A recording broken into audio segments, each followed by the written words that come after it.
pessoal, vamos fazer então uma revisão bastante rápida sobre as relações ecológicas estudadas em sala. Bom, o que é uma relação ecológica? São as interações que os indivíduos fazem entre uma espécie e outra e dentro da própria espécie. Então são todas as interações, são todas as relações que eles vão estabelecer dentro do seu ecossistema. Essas relações ecológicas podem ser consideradas intraespecíficas quando ocorre entre indivíduos da mesma espécie ou interespecíficas quando ocorre entre indivíduos de espécies diferentes. Atenção ao prefixo intra, dentro, e inter, entre. Podem ser ainda harmônicas ou desarmônicas. E o que determina isso? Se não há perda, nós chamamos de harmônica. Pode até não haver ganho, mas se não há perda, é harmônica. Mas se tiver algum tipo de perda, então nós consideramos uma relação desarmônica. Ok? Esse termo harmônico e desarmônico, às vezes é muito confundido com algo bom ou algo ruim. Não é isso, né? É apenas se há perda ou se não há perda. Na natureza, tanto as relações harmônicas como desarmônicas são necessárias, como a gente vai observar ao longo da nossa revisão. Bom, as relações, então nós vamos dar alguns exemplos de relações, primeiro, intraespecíficas harmônicas dentro da mesma espécie e que são positivas no sentido de não haver perda. O primeiro exemplo são as colônias. As colônias, o exemplo mais interessante que tem são as caravelas, que são grupamentos de quinidários que vivem interagindo e para o bem comum da colônia. E o segundo caso são as sociedades, que caracterizam-se pela divisão de trabalho dentro do grupo. É muito comum se perguntar, mas qual a diferença entre colônia e sociedade? É que na colônia eu não enxergo os indivíduos, né? Individualmente cada um. A sensação que tem é que esse é um ser vivo e, na verdade, ele é um conjunto de seres vivos. Na sociedade, não. Aí eu já identifico cada uma dos indivíduos que pertencem às castas. No caso da abelha, por exemplo, nós teríamos lá a rainha, o zangão, as operárias. E as sociedades mais comuns que existem para a gente estudar são as abelhas, os cupins e as formigas. Ok? Outro tipo de relação são as relações interespecíficas harmônicas. Dentro da mesma espécie, e que não há perdas. O primeiro exemplo nosso é o epifitismo. O epifitismo é específico de plantas, também considerado algumas vezes como inquilinismo.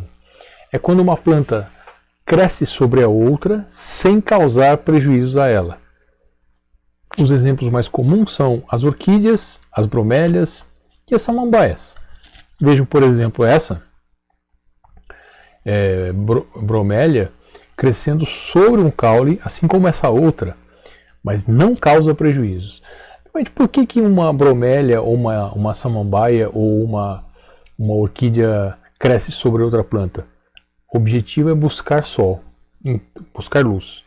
Então ela ganha, mas a planta que serve como suporte, nem ganha nem perde, para ela é indiferente. Ok? Tá ok? Protocooperação, relação em que os dois ganham.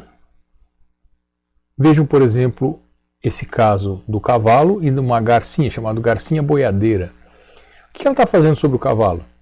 Está se alimentando de carrapato. O cavalo ganha? Claro, ele é liberado dos carrapatos.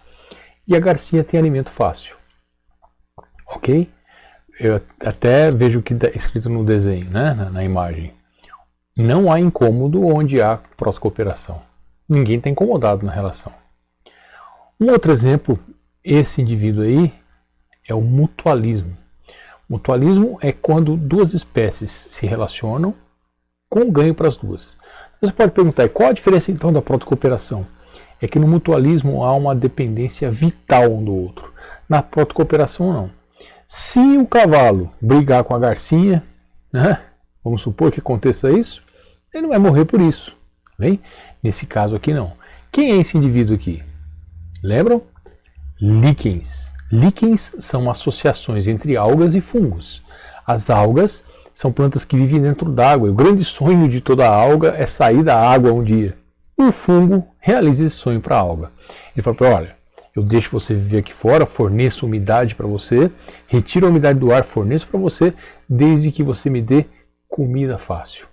Como a alga é craque em fazer alimento por fotossíntese, as duas ganham. Mas veja, se a alga deixar de se relacionar com o fungo, ela morre fora d'água. É vital. É vital. Existem outros exemplos que nós demos em sala, como por exemplo o cupim e o protozoário. Lembram?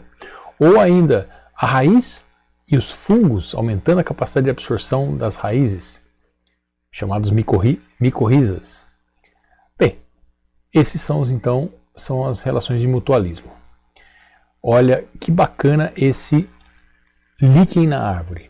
Esse líquen ele é considerado um bioindicador de qualidade de pureza do ar.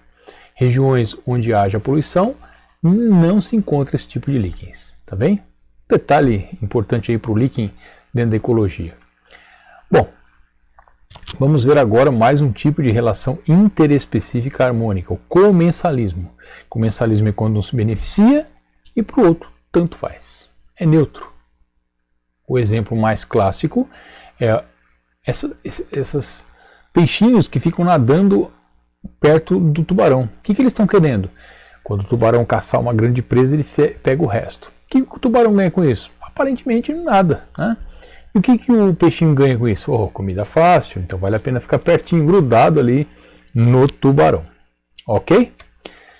Bom, vamos lembrar agora as relações intraespecíficas desarmônicas. Opa! Desarmônica tem perda.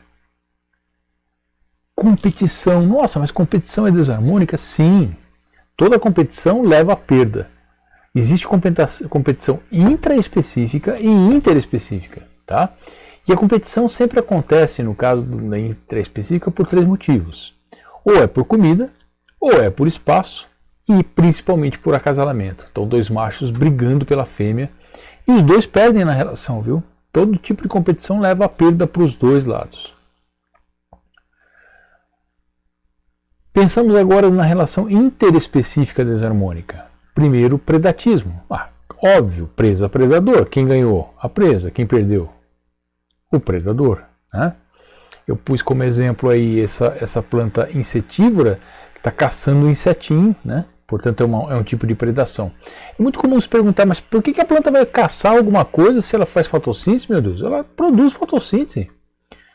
Pois é, mas ela está atrás de um único elemento químico aqui, que é o nitrogênio.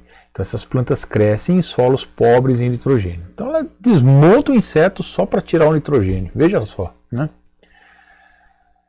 Outro tipo de relação interespecífica desarmônica, amensalismo. O amensalismo é pouco conhecido, né? As pessoas confundem muito e erram muito nas provas de vestibular. O amensalismo é como quando uma espécie produz substâncias que impedem o crescimento de outra espécie. Né? Um exemplo é o penicillium, que é um fungo que produz penicilina, que é uma substância que impede o desenvolvimento de bactérias. Por isso, a penicilina é usada como antibiótico. Nós contamos em sala de aula, não sei se vocês estão lembrados, a história do Alexander Fleming, né, que foi o descobridor da penicilina. Aí nós temos o parasitismo, bastante conhecido. Parasita, parasita, hospedeiro. Quem ganha? Parasita. Quem perde? Hospedeiro. Sempre, né? Nós podemos dividir os parasitas em endoparasitas, que vivem dentro do corpo, ou ectoparasitas. Esse caso aqui é o quê? Um ectoparasita. Uma pulga, um piolho, um carrapato. E aqui um endoparasita, um nematóide, que pode ser uma lombriga, pode ser um ancilostoma. Né? Então, parasitismo. Um ganha, o outro perde. Cuidado, hein? Algumas pessoas confundem epífita com parasita. Vê lá a epífita sobre a árvore e fala, aquele parasita. Não, não é parasita, ele não está causando problema. Para ser parasita tem que causar problema ao seu hospedeiro.